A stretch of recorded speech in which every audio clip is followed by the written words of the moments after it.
हरे कृष्णा। स्वागत है आपका। दर्शकों, सूर्य का तुला राशि में प्रवेश हो चुका है। ऐसे में हमारी कुंडली के एक ही भाव में तुला राशि में 4 ग्रहों का संयोग बन रहा है, सूर्य, मंगल, बुध और केतु का। इन ग्रहों का मानव जीवन पर क्या प्रभाव पड़ेगा, आपकी राशि किस प्रकार से प्रभावित हो रही है, क्या शुभ या अशुभ फल आपकी राशि के लिए होंगे, इन विषयों की जानकारी लेकर हम आपके सम्मुख उपस्थित हुए हैं। जिस प्रकार से हमारे शरीर में आत्मा का महत्व है, वैसे ही हमारे जीवन में सूर्य का महत्व है और तुला सूर्य की नीच राशि है। ऐसे में यूं कह लें कि जैसे मानो हमारी आत्मा ही कलुषित हो जाए, परेशान हो जाए, कष्ट में आ जाए, ऐसी स्थिति बन गई जब तुला का सूर्य आ जाए। एक राशौ यदा यान्ति चत्वारः पंचवाग्रहाः प्लावयन्ति महीम कृत्स्नाम रुधिरेण जलेन वा। यदि एक राशि में 4 या 5 ग्रह इकट्ठे हो जाते हैं तो यह धरती या तो खून से या तो जल से प्लावित हो जाती है। और ऐसी ही स्थिति बन रही है जब से ये 4 ग्रह एक साथ में इकट्ठे हुए हैं। 3 अक्टूबर को मंगल तुला राशि में आया और 7 अक्टूबर को हमास ने इजराइल पर 5000 रॉकेट दाग दिए। और अब स्थिति और विपरीत बनने जा रही है जब सूर्य और मंगल एक साथ तुला में होंगे, सूर्य जब नीच का होगा। तो ये तो हो गई राष्ट्रीय विसंगतियों की बात। आपके जीवन में आपकी राशि का क्या है हाल, यह मैं आपको बतलाता हूं। सबसे पहले बात करते हैं आपकी राशि मेष राशि की। मेष राशि के लिए सूर्य सप्तम भाव में होंगे, नीच के होंगे। सप्तम भाव में सूर्य के होने से व्यापारिक परेशानी, स्त्री को कष्ट, परिवार में असंतुलन और आर्थिक संदर्भों में नाना प्रकार की क्षति की संभावना हो सकती है। बृहस्पति वक्री होकर के मेष राशि में राहु के साथ गुरु चांडाल योग बनाए हुए हैं और परस्पर राहु का सूर्य को देखना और सूर्य का राहु को देखना, सप्तम दृष्टि से दोनों परस्पर एक दूसरे को देख रहे हैं। इससे शरीर में नाना प्रकार के रोग की उत्पत्ति और राहु के मेष राशि में ही होने के कारण शरीर के बाएं हिस्से का चोटिल होना, दुर्घटना आदि की संभावना, ऑपरेशन की संभावना, इस तरह की विसंगतियों भरा यह समय दिख रहा है। लेकिन एक अच्छी स्थिति आगे चल करके होगी जब केतु का राशि परिवर्तन हो जाएगा। 29 अक्टूबर को जब केतु तुला से निकलकर कन्या की राशि में प्रवेश करेंगे तो स्थिति अनुकूलता की ओर क्रमशः बढ़ेगी।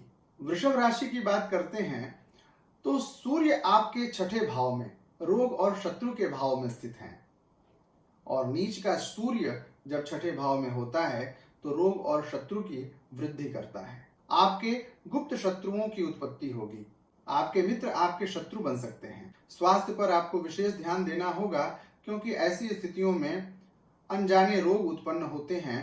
हमें समझ में नहीं आता कि सब कुछ ठीक ही चल रहा था, अचानक ऐसा क्या हो गया। ऐसी स्थिति 6ठे भाव के सूर्य के कारण बनती है और साथ में 6ठे भाव पर ही राहु की दृष्टि भी पड़ रही है। राहु की दृष्टि का एक साथ में सूर्य से संबद्ध होना 6ठे भाव को लेकर के वृषभ राशि के जातकों के लिए यह शुभ स्थिति नहीं होगी। और अब बात करते हैं मिथुन राशि की। मिथुन राशि के जातकों के लिए सूर्य विद्या के स्थान में और संतान के स्थान में होंगे। विद्या और संतान से संबंधित थोड़ी परेशानी हो सकती है, लेकिन लाभ के नए मार्ग आपके खुलने लगेंगे। सूर्य के इस गोचर में मिथुन राशि के जातक लंबे समय से उलझे हुए काम के लिए यदि प्रयास करें तो उनका यह उलझा हुआ काम सुलझ सकता है। कोई बहुत पुराना पैसा कहीं फंसा हो, कहीं कोई मामले मुकदमे की स्थिति हो जहां उलझन बनी हो, परिणाम न आता हो, इसके लिए इस समय चेष्टा करना चाहिए। तो मिथुन राशि के जातकों के लिए यह समय शुभता को लेकर के आएगा। इस अवधि में नए विषयों को सीखना, गूढ़ विद्या की जानकारी लेना, अपने निजी संबंधों को अनुकूल बनाना, इन सारे विषयों में प्रयास करना चाहिए। इससे आपको सफलता मिलेगी। और अब बात करते हैं कर्क राशि की। कर्क राशि के जातकों के लिए सूर्य का यह परिवर्तन बहुत ही अनुकूल फलदायी होने वाला है। व्यापार के, आजीविका के नए संदर्भ बनेंगे, लाभ के नए मार्ग तय होंगे और घर में सुख शांति की समृद्धि होगी। नए घर, नए वाहन की संरचना हो सकती है। बृहस्पति की पूर्ण दृष्टि जब आपके चतुर्थ भाव पर पड़ेगी तो यह आपके लिए शुभ फलकारी होगा। इससे नए वाहन, नए घर की प्राप्ति होगी। घर के किसी बड़े व्यक्ति के स्वास्थ्य में अचानक परेशानी आ सकती है। पिता से थोड़ी अनबन और वैचारिक असंतुलन की संभावना व्यक्त की जाती है। तो व्यावहारिक पक्ष कर्क राशि के जातकों का प्रतिकूल होता दिख रहा है, लेकिन भौतिक उन्नति दिख रही है। इसलिए कर्क राशि के जातकों के लिए सूर्य का यह गोचर बड़ा ही लाभकारी होगा। और अब अगली राशि सिंह राशि। सिंह राशि के जातकों के लिए सूर्य तीसरे भाव में पराक्रम के भाव में रहेंगे। इससे सामाजिक प्रतिष्ठा में थोड़ी परेशानी आएगी। वाणी पर विशेष नियंत्रण करने की आवश्यकता है। कुछ भी बोलने से पहले बहुत ही संयम रखें। खान पान का विशेष ध्यान रखना होगा। स्वास्थ्य की चिंता और आर्थिक परेशानी, सामाजिक चिंता बनी रहेगी। धार्मिक गतिविधियों में रुचि कम होगी। सूर्य के गोचर का यह महीना त्योहार और उत्सव के बीच का है, लेकिन इन विषयों में उत्साह नहीं रहेगा, उदासीनता बनी रहेगी। शारीरिक व्यायाम, संतुलित आहार, वाणी पर संयम, इनसे आपकी सारी समस्याएं दूर हो जाएंगी। सिंह राशि सूर्य की अपनी राशि है और सूर्य स्वयं नीच की राशि में है। इसलिए सिंह राशि के लोगों को सूर्य की प्रसन्नता का विशेष ध्यान रखना होगा। आप प्रातः काल उठकर उदीयमान सूर्य को अर्घ्य दीजिए और आदित्य हृदय स्तोत्र का पाठ करें। ओम घृणिः सूर्याय नमः, इस मंत्र का जप करना आपके लिए लाभकारी होगा। और अब बात कन्या राशि की। कन्या राशि के जातकों के लिए सूर्य एक योगकारी स्थिति में है। तुला राशि का सूर्य है और तुला राशि का ही बुध है। यह बुधादित्य योग बना रहे हैं। सूर्य और बुध का यह संयोग बड़े ही सुंदर भाव में हो रहा है, द्वितीय भाव धन के भाव में। यह आर्थिक संदर्भों की उन्नति को लेकर के आएगा और धन का जो आगमन होगा वह लंबे समय तक संचित रहेगा। अप्राप्त लक्ष्मी की प्राप्ति होगी और जो धन आप पाएंगे उसका आप लंबे समय तक संचय कर पाएंगे।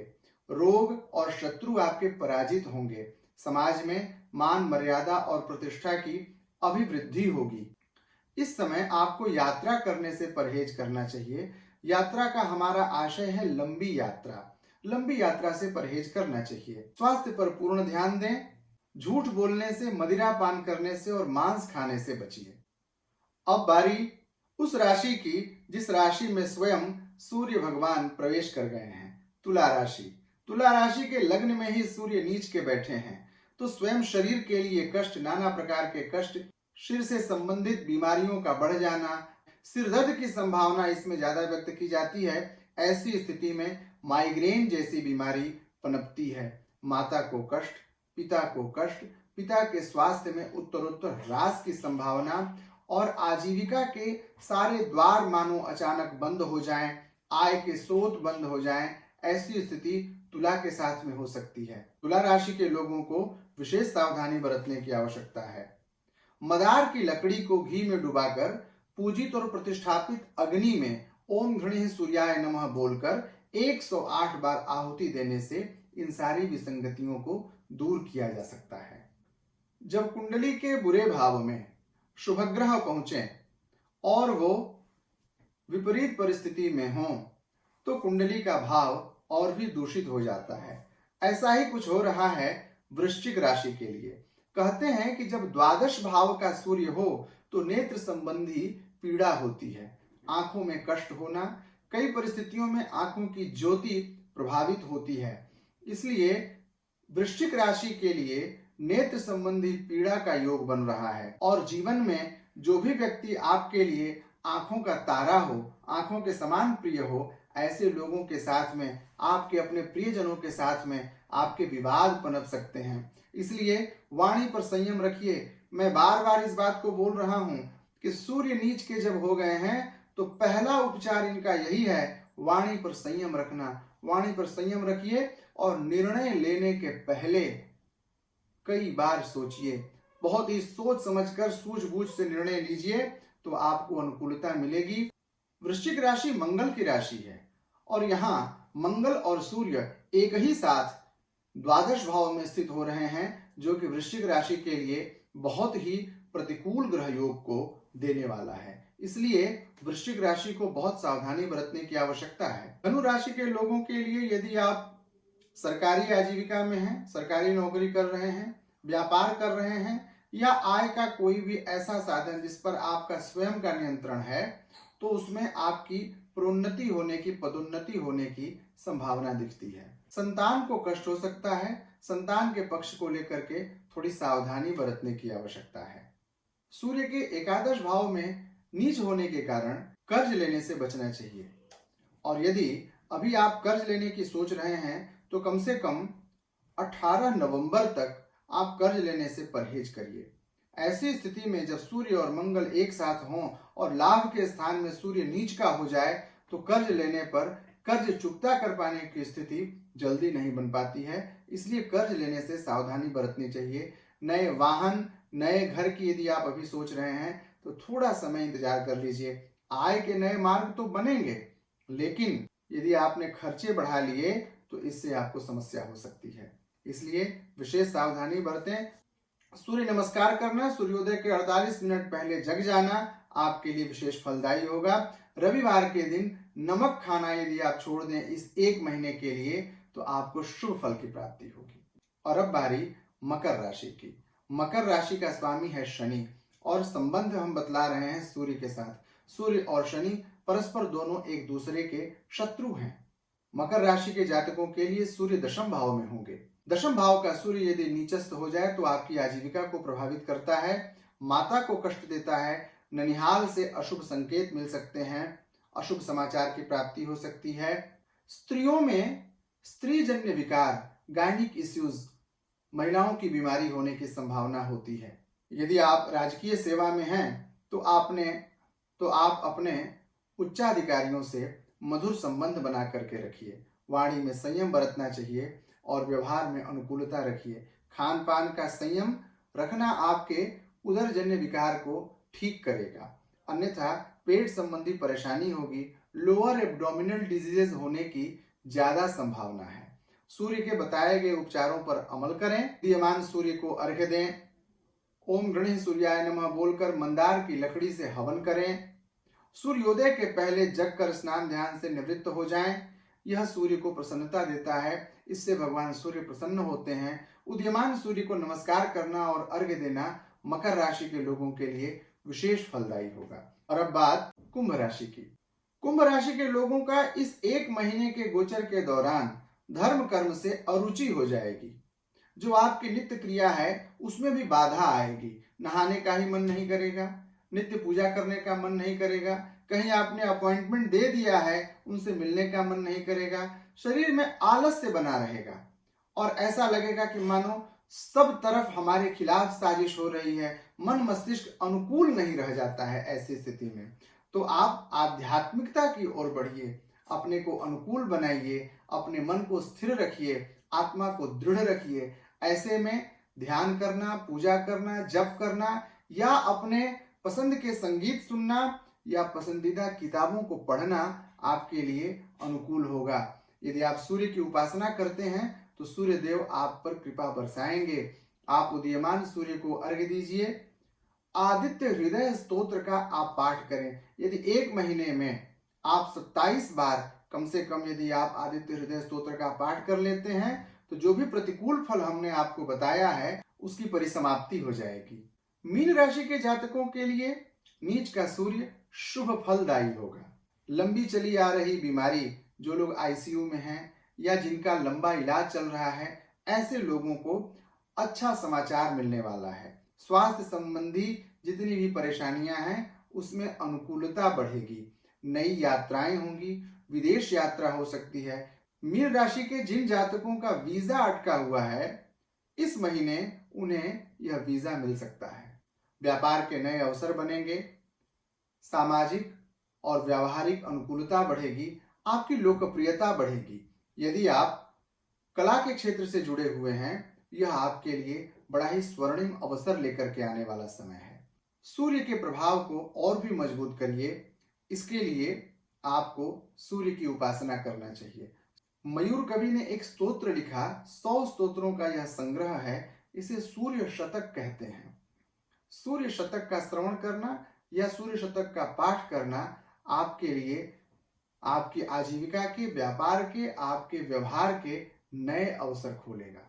तो दर्शकों, हम यह देखते हैं कि लगभग 6 राशियों के लिए सूर्य का यह प्रभाव कहीं न कहीं प्रतिकूल है, और जिनके लिए अनुकूल है उनकी अनुकूलता भी बहुत श्रेष्ठ प्रकार की, बहुत श्रेष्ठ कोटि की अनुकूलता नहीं है।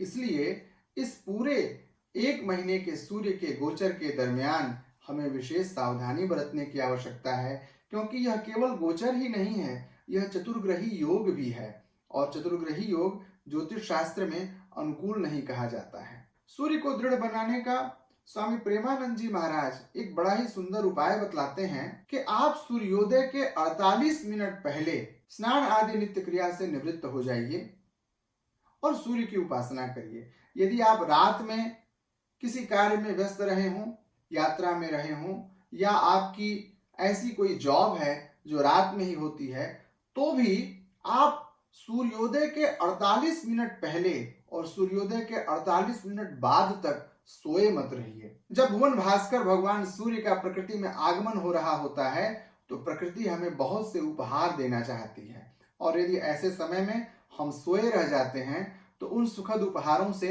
वंचित रह जाते हैं। इसलिए सूर्योदय के 48 मिनट पहले और सूर्योदय के 48 मिनट बाद तक हमें जगे रहना चाहिए। यदि शरीर साथ नहीं दे रहा या रात भर हम जगे हैं तो सूर्योदय के 48 मिनट बाद हम भले ही सो जाएं, लेकिन उस दरमियान तो हमें जगे ही रहना होगा। तो आशा करता हूं यह सत्र आपके लिए लाभकारी सिद्ध होगा। यदि आपके मन में आपकी कोई व्यक्तिगत समस्या चल रही है और आप मुझसे परामर्श करना चाहते हैं तो स्क्रीन पर फ्लैश किए जा रहे नंबर पर संपर्क करके आप मुझसे मिल सकते हैं। इन शब्दों के साथ मुझे विदा दीजिए, पुनः मिलेंगे आपसे। तब तक के लिए जय श्री कृष्णा।